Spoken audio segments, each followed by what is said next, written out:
Everyone thinks Netflix killed Blockbuster. They're wrong. The real killer was hiding in plain sight, generating £600 million every year while secretly destroying the company from within. At its peak, Blockbuster had 9,000 stores, 84,000 employees, and was valued at £3.8 billion. Today, only one store remains, surviving on pure nostalgia in Bend, Oregon. But here's what nobody tells you. Blockbuster could have bought Netflix for £38 million in 2000. They laughed them out of the room. By 2010, they owed £730 million and declared bankruptcy. And the most shocking part? Number 4 on this list reveals the exact moment Blockbuster signed its own death warrant, and it happened years before streaming existed. Chapter 1: The Empire Nobody Saw Coming. At number 15, we witness the accidental birth of an empire. October 19, 1985, Dallas, Texas. A software entrepreneur named David Cook opened what looked like just another video rental store. Except it wasn't. Cook wasn't a movie guy, he was a database guy. While every other video store in America was a cramped, dingy shop with handwritten rental cards, Cook built something revolutionary, a 6,000 square foot palace of entertainment powered by computers. This wasn't nostalgia, this was disruption. Cook installed barcode scanners when most stores still used paper ledgers. He tracked inventory with custom software when competitors couldn't tell you if they had a movie without physically checking the shelf. He stocked 8,000 VHS and beta tapes when the average store had maybe 1,000. But here's the genius part everyone forgets. Cook solved the fundamental problem of video rental economics. New VHS releases cost £60 to £80 each in 1985 money. That's £200 today for one copy of Top Gun. Small stores could only afford 2 to 3 copies of popular titles. Cook negotiated revolutionary revenue-sharing deals with studios. Instead of buying tapes outright, he'd share rental revenue. This let him stock 30, 40, 50 copies of new releases. The first night, cars lined up around the block. Within 1 year, Cook had 3 stores. Within 2 years, he was franchising. The blue and yellow empire had begun.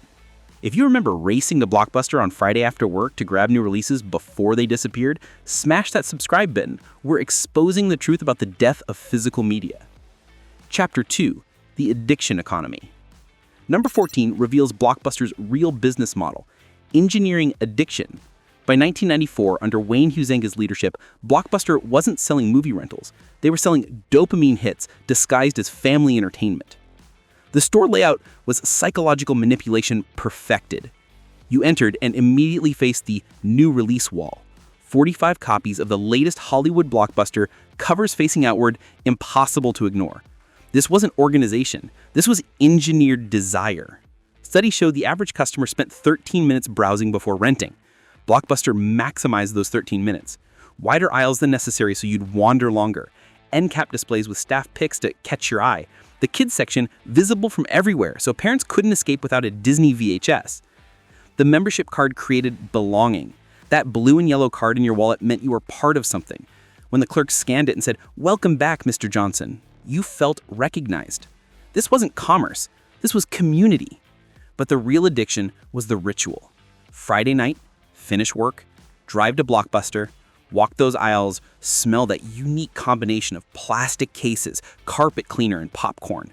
Read the backs of VHS boxes like they were sacred texts. Negotiate with your partner or kids, leave with your weekend's entertainment in a clear plastic bag. This ritual was so powerful that by 1999, 70% of Americans lived within a 10-minute drive of a Blockbuster. The company was opening a new store every 17 hours. Not because people needed more access to movies, because people were literally addicted to the Blockbuster experience. At number 13, we discover the smell that defined a generation. That Blockbuster smell. If you walked into a store blindfolded, you'd know exactly where you were. Scientists call it olfactory memory. Smells triggering powerful nostalgic responses. Blockbuster smell was corporate engineered nostalgia. It was cleaning solution mixed with plastic off-gassing from thousands of VHS cases. Air conditioning cycling through carpet that absorbed years of popcorn and butter. The metallic tang of the drop box. The paper and ink from printed late fee receipts. Together, they created an aroma that meant one thing: movie night. Procter & Gamble studied it. They wanted to recreate it for home products. They failed. The smell required scale, Thousands of videos, constant foot traffic, industrial carpet. You couldn't bottle it. You had to live it.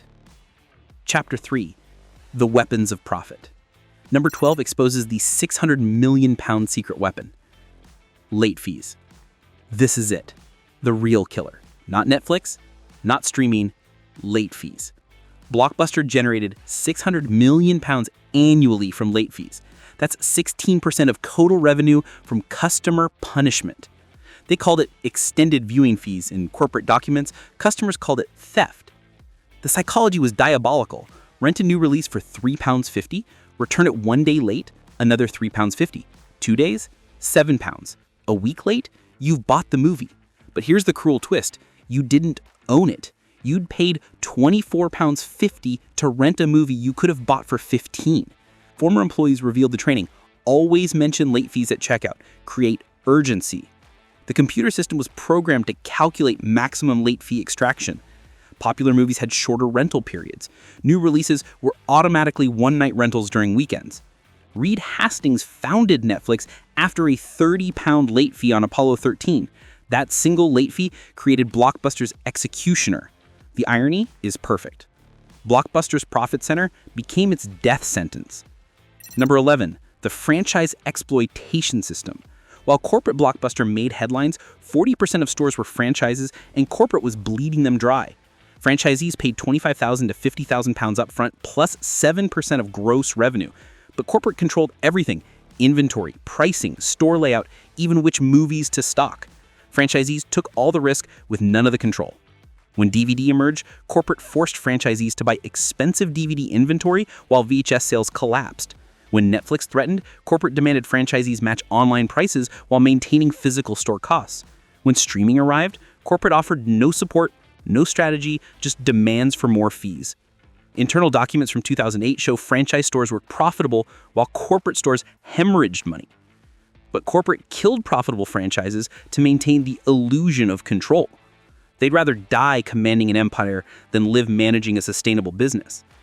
Chapter 5. The Moments That Mattered. Number 10 reveals the lost art of movie discovery. Before algorithms, you discovered movies through pure chance. You'd walk down the horror aisle, see a cover that looked insane, and think, what the hell is this? No Rotten Tomatoes scores, no IMDb ratings, no YouTube trailers, just a box with wild artwork, a paragraph description, and your intuition. You'd rent Chopping Mall because the cover showed killer robots in a shopping center. You'd discover The Warriors because the quote said, "Can you dig it?" This randomness created cultural moments. Everyone watched The Blair Witch Project the same weekend because Blockbuster had one massive display. Everyone discovered Donnie Darko 6 months late because word of mouth finally reached critical mass.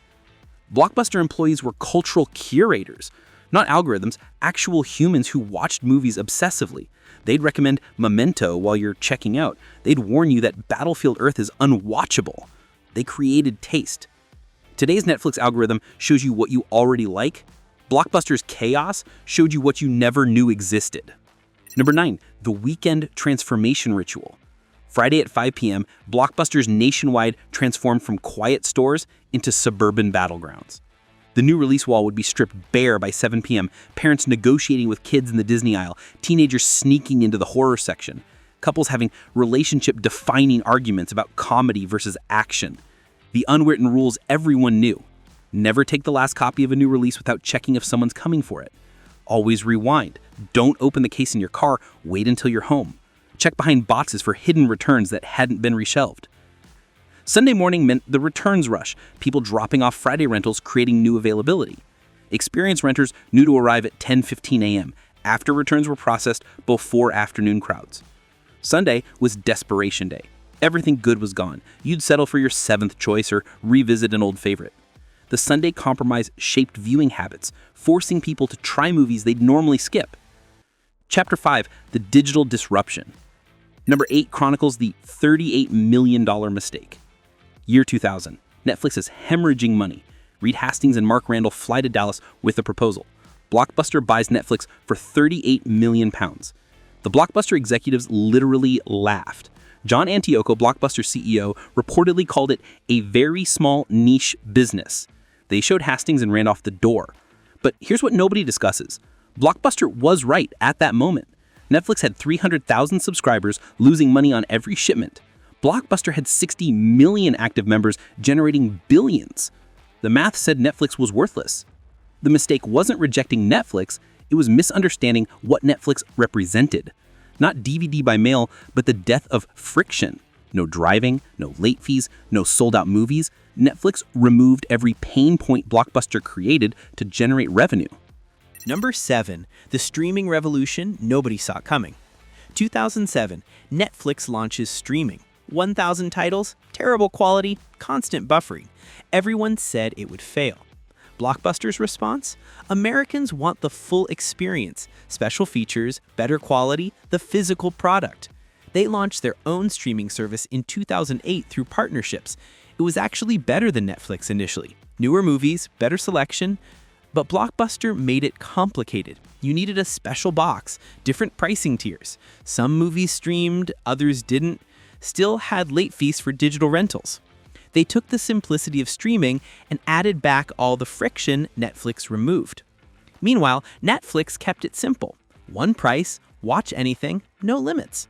They lost money for years to train customers that streaming was easy. Blockbuster tried to make money from day one. Guess who won? Chapter 6. The Cultural Murder. Number 6. The Death of Shared Experience. When Blockbuster died, we lost more than a store. We lost cultural synchronization. Everyone watched the same movies because Blockbuster decided what to stock. Monday morning office conversations started with, "Did you see what I rented this weekend?" Everyone had opinions on The Sixth Sense because everyone watched it the same month.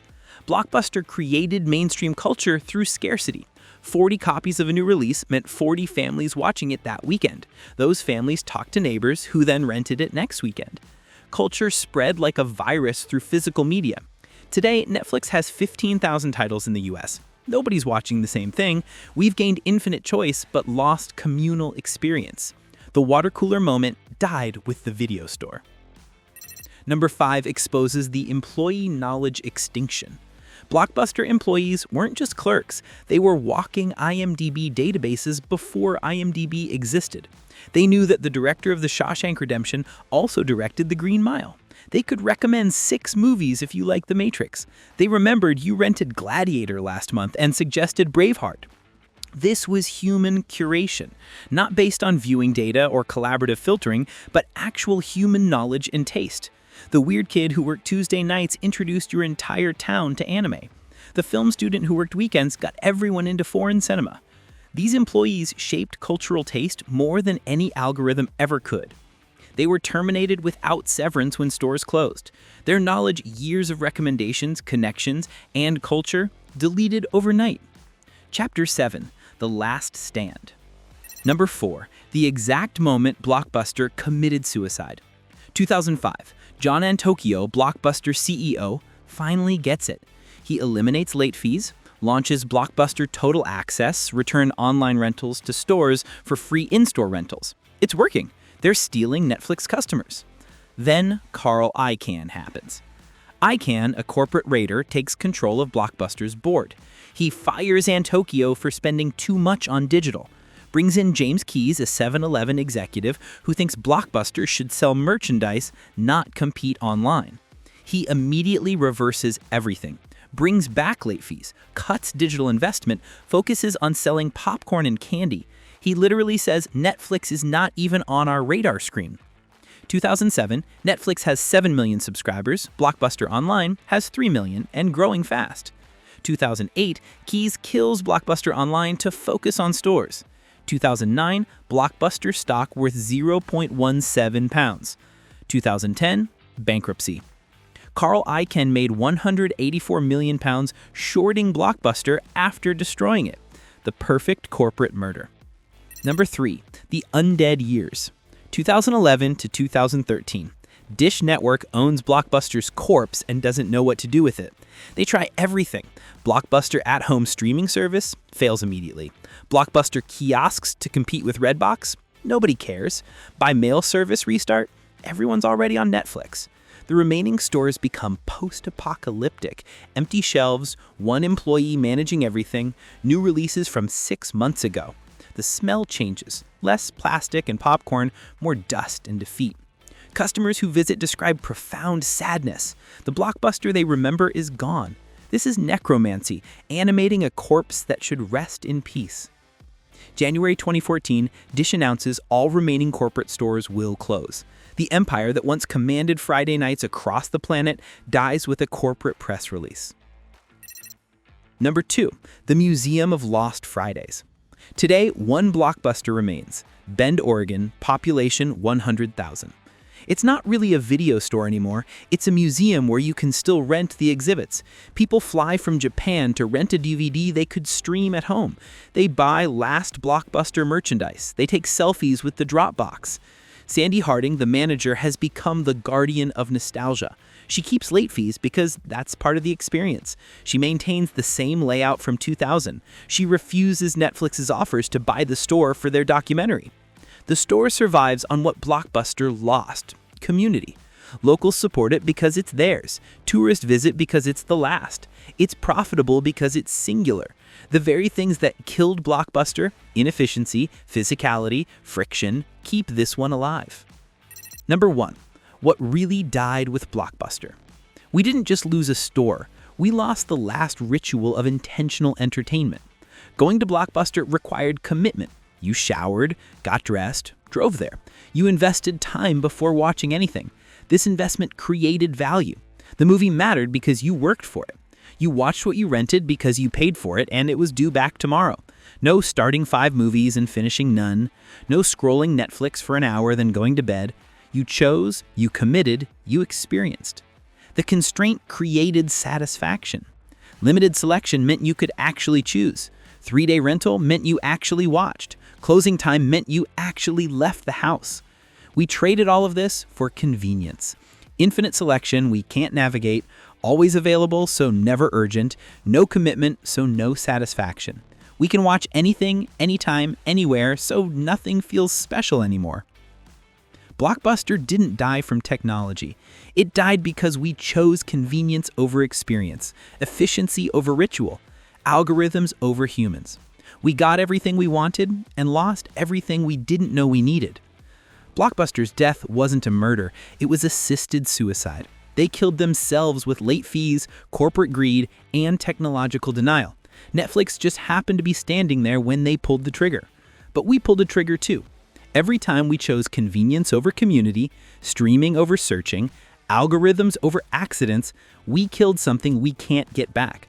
The last place where entertainment required effort, and that effort made it meaningful. The last Blockbuster isn't preserving a store, it's preserving proof that we once cared enough about movies to leave our homes for them. That Friday night once meant something more than scrolling through Netflix thumbnails. That entertainment was once an event, not just content. What's your last Blockbuster memory? What movie did you race to rent before it was gone? Drop a comment below if you can remember a time before entertainment became endless and meaningless. If you missed the smell of plastic VHS cases and the anxiety of late fees, subscribe to Before Wi-Fi. We're documenting the ritual technology murdered. The truth is, we didn't lose Blockbuster. We threw it away.